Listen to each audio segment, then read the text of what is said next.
Hello నమస్తే welcome to my channel say something. మిత్రులందరికీ శుభోదయం. స్క్రీన్ మీద చూస్తున్నారు కదా, వరల్డ్ సివిల్ డిఫెన్స్ డే. యాక్చువల్గా పౌర రక్షణార్థం అని చెప్పేసి ఏర్పడబడినటువంటి దినం, అదే రోజు అన్నమాట. ఇది ఆ డేని పునరుద్ఘాటించారు ఆ విధంగాను. ఇది యాక్చువల్గా స్టార్ట్ అయింది ఎప్పుడంటే 1990 మార్చ్ 1 నుంచి స్టార్ట్ అయ్యింది.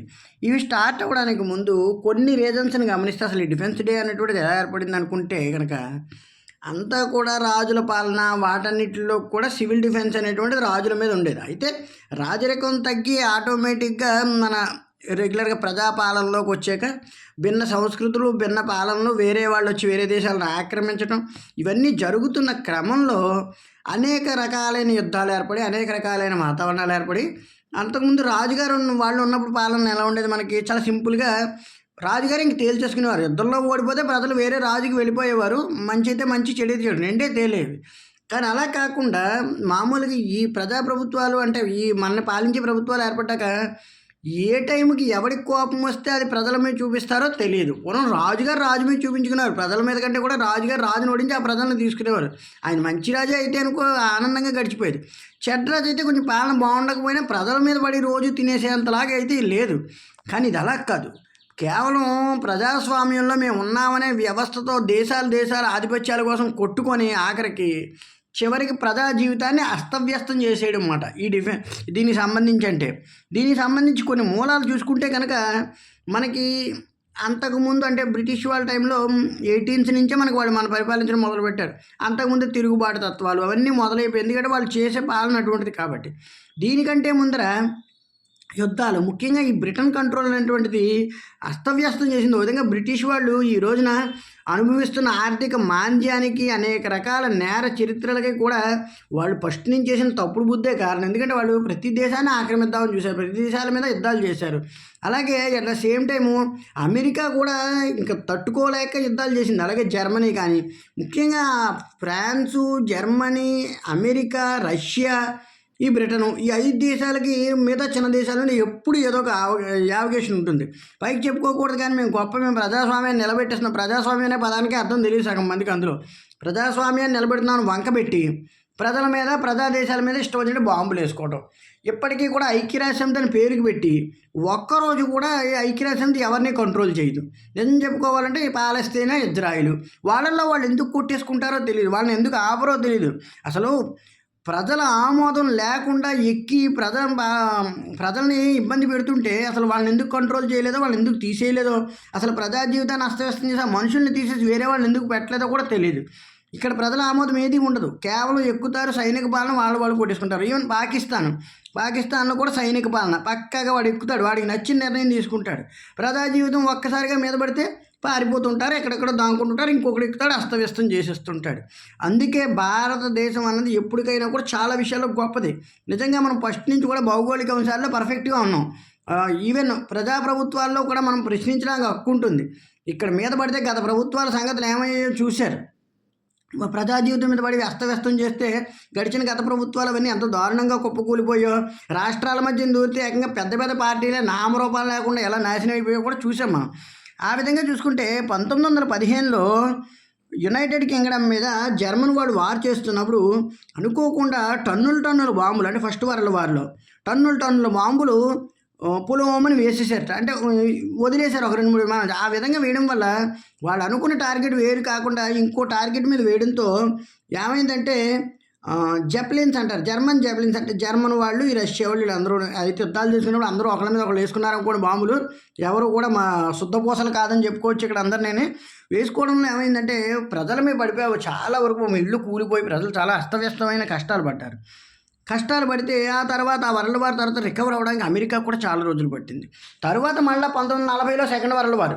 ఆ సెకండ్ వరల్డ్ వార్లో కూడా చాలామంది ఇంకా క్షతగాతులు రావడం, ఈ బాంబులు పట్టడం, సామాన్య జనజీవనం అస్తవ్యస్తం అయిపోవడంతో ఇంకా ఏం చెయ్యాలో తెలియని పరిస్థితుల్లో దేశాలన్నీ కలిపి ఒక సమ్మిట్ పెట్టుకుంటే ఇక యుద్ధాలు ఆపేసి, అంటే యుద్ధం సెకండ్ వరల్డ్ వార్ తర్వాత దాదాపుగా ముగిసింది. అప్పటికి ఇంకా బ్రిటిష్ వాళ్ళు మన దగ్గర నుంచి వెళ్ళిపోవటం, మనం కూడా అన్ని విధాలా కూడా రికవర్ అవ్వటం, మన నుంచి పాకిస్తాన్ వెళ్ళిపోవడం, అంటే ఇంకెవరి ప్రజా జీవితం వాళ్ళకి ఏర్పడిపోయింది. వాళ్ళు కూడా ఇంకా అక్కడికి వెళ్ళిపోవడంతో ఇక్కడ ఆ మూలాలు లేకపోవడంతో ఎవరి దేశాన్ని వాళ్ళు పరిపాలించుకోవడం. ఆ మూలాల్లో ఒకరోజు మీటింగ్ పెట్టుకొని ఖచ్చితంగా ప్రజల్ని ప్రొటెక్ట్ చేయాలి, యుద్ధాలు జరుగుతున్నప్పుడు ప్రజలను ప్రొటెక్ట్ చేయాలని పెట్టుకొని ఈ సివిల్ డిఫెన్స్ డేని స్టార్ట్ చేశారు. యాక్చువల్గా సివిల్ డిఫెన్స్ డే అంటే తెలుసు కదా, పౌర రక్షణార్థం అంటే ప్రజల రక్షణార్థం. ఎన్ని రకాల వ్యవస్థలు ఉండాలి?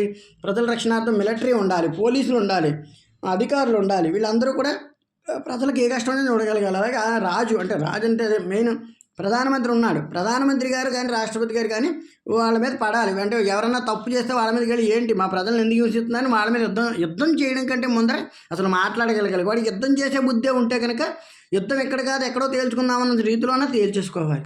అంతేకాని వీళ్ళందరూ చేసే పని ఏమిటంటే ఎదర దేశం ప్రజలమే పడిపోవటం. నిజం చెప్పాలి అంటే మన దేశం వాళ్ళు ఇప్పటిదాకా యుద్ధాలు అతి తక్కువ చేసిన దేశంగా మనం అని చెప్పుకోవచ్చు.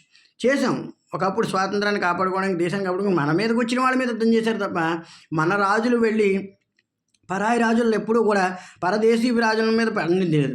ఎప్పుడు చూసినా మన భారతదేశం ఇవ్వడం మన ఏదో దోచేసుకుందాం, మన ఏదో తినేద్దామని చాలాసార్లు ప్రయత్నించారు. స్ట్రాంగ్గా చెంపదెబ్బలు తిని కూడా వెళ్ళారు. ఓ విధంగా ఆర్కిఫై చేసేసి బుద్ధులు అనమాట, చెత్త బుద్ధులు. ఎదరవాడని బాంబు వేస్తే మనకు లొంగిపోతారు కదా, ఆ బాంబు వేసేస్తే భయపడదాం. ఈవెన్ పాకిస్తాన్ చాలా రోజులుగా ట్రై చేస్తుంది, ఏం అవ్వదు పని, ఇంకా అవ్వలేదు, మొత్తం నాశనం అయిపోయారు కూడా. ఇప్పుడు ఇంక చూసుకుంటే ప్రతి వ్యవస్థలో నాశనం అవుతున్నారు. ఎప్పుడు కూడా చెడు బుద్ధి ఉన్న ప్రతి ఒక్కరూ నాశనం అవుతారు. గ్రీకు రోమన్ కంట్రీస్ ఒకప్పుడు గొప్పగా వెలిగాయి. తప్పుడు పనులు అన్నీ కూడా అందరినీ చంపడం ఆధిపత్యం. ఈరోజు దివాళా గ్రీస్ దివాళా తీసింది ఏకంగా. 28 కంట్రీస్ ఉన్న బ్రిటన్, యునైటెడ్ కింగ్డమ్ అంటారు దాన్ని. యునైటెడ్ స్టేట్స్ ఏమో అమెరికాకి సంబంధించింది, యునైటెడ్ కింగ్డమ్ ఏమో బ్రిటన్కి సంబంధించింది. యునైటెడ్ కింగ్డమ్ 28 దేశాలు ఆ మధ్యన ఆర్థిక మాంద్యానికి గురయ్యాయి, బ్రిటన్తో సహా. ఎందువల్ల? ఆర్థిక నేరస్తులను కాపాడుతుండడం వల్ల. ఇక్కడి నుంచి వెళ్ళిన ప్రతి ఆర్థిక నేరస్తుడు అక్కడే దాముకుంటాడు.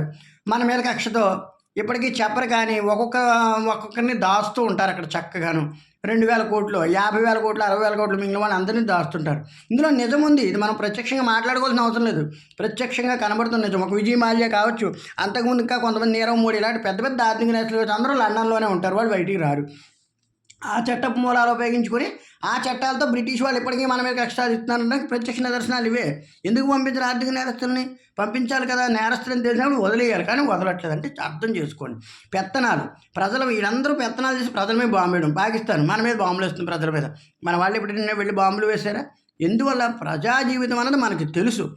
ఏదో చిన్న చిన్న వాటికి కొట్టుకోవడం తప్ప, మనలో మనం అంతర్లీనంగా బాధపడడం తప్ప ఎవరిని వెళ్ళి హింసించేసి బాధ పెట్టాలని చూడడం. ఇక్కడ శిక్షలు ఉన్నాయి, చట్టాలు ఉన్నాయి, ఖచ్చితంగా ప్రధానమంత్రి ఉంటారు, ఖచ్చితంగా రాష్ట్రపతి ఉంటారు, క్షమాభిక్షలు ఉంటాయి. అవసరమైతే దానికి ఎంతవరకు క్షమించాలో క్షమిస్తారు, శిక్షించాలంటే ఖచ్చితంగా శిక్షిస్తారు. అవసరమైతే ప్రజా జీవితంలో వదిలేస్తారు వాడిని. వదిలితే ప్రజలే శిక్షించుకుంటారు, ఒక్కొక్కసారి చంపేసిన సందర్భాలు ఉన్నాయి. కాబట్టి ప్రజాప్రభుత్వాలు ప్రజలను ఎలా రక్షించాలనే విషయంలో మన దగ్గర కొన్ని లోపాలు ఉండొచ్చు, కానీ ఈవెన్ రక్షించుకునే విషయంలో మన వాళ్ళు ఎప్పుడు కూడా వెనక్కి తగ్గలేదు. బార్డర్లో కాపలా కాస్తున్న ప్రతి సైనికుడు ఈ రోజున దాని గురించి యుద్ధం చేస్తున్నవాడే. ఒక పోలీస్ అధికారులు కానీ, పోలీసులు ఏవో లాలూచీలు పడతారు, కాకపోతే వాళ్ళు అవసరమైనప్పుడు ప్రజలను ఎంతవరకు సేవ్ చేయాలి అంతవరకు సేవ్ చేస్తున్నారు. లేకపోతే మనం ఇలా రోడ్డు మీద తిరగలేం. నిజానికి భారతదేశానికి వేల మంది వలస వస్తున్నారు, పైకి తెలియదు చాలామంది వలస వస్తున్నారు. వచ్చి వాళ్ళు ఆనందంగా బతకగలుగుతున్నారన్నా, వాళ్ళ వ్యాపారాలు వాళ్ళు చేసుకుని ఇంకా వాళ్ళు కూడా ఎదిగారు ఇక్కడన్నా, అదంతా మనచలవే. నిజాన్ని చెప్తారు, బయట దేశాలు బాగున్నాయని. వీళ్ళు చెప్పాం కదా, ఆ మధ్యన ఒక మహా ఇల్లా లేకంగానే ఇక్కడ భారతదేశంలో నాకు భయం వేస్తుంది, నేను వెళ్ళి పాకిస్తాన్లోనో, కరాచీలోనో, ఆఫ్ఘనిస్తాన్లోనో, ఇజ్రాయిల్లోనో దాక్కోమంటే సరిపోతుంది, అక్కర్లేదు అక్కడి నుంచి పాడి కట్టేయచ్చు డైరెక్ట్గా. అంటే అనకూడదు, కానీ ఇలా మాటలు. భారతదేశంలో ఎక్కడో ఒక బాంబు పడితేనే మీరు అంత బెదిరిపోతే, రోజు బాంబులు వేసుకునే కంట్రీస్కి వెళ్తే మీరు ఎలా బతుకుతారు నిజంగానే? ఇది నిజమేనా? అసలు ఆ ఒపీనియనే నిజమా? అందుకే ప్రజలు ఎప్పుడూ కూడా విజ్ఞతతో ఆలోచించాలి. మన దేశంలో ఉన్నంత సౌమ్యత నిజానికి మిగతా దేశాల్లో లేదు. ఈ వరల్డ్ సివిల్ డిఫెన్స్ డే అని పేరుకే, కానీ ప్రజలను ఎక్కడ రక్షిస్తున్నారు? పాలస్తీనా, ఇజ్రాయెల్ దేశాలు ఇలాగే ఉన్నాయి కదా. సో ఇదంతా అబ్జర్వ్ చేసుకుని ప్రజలు అబ్జర్వ్ చేసుకోవాలి. Thank you very much. Please subscribe.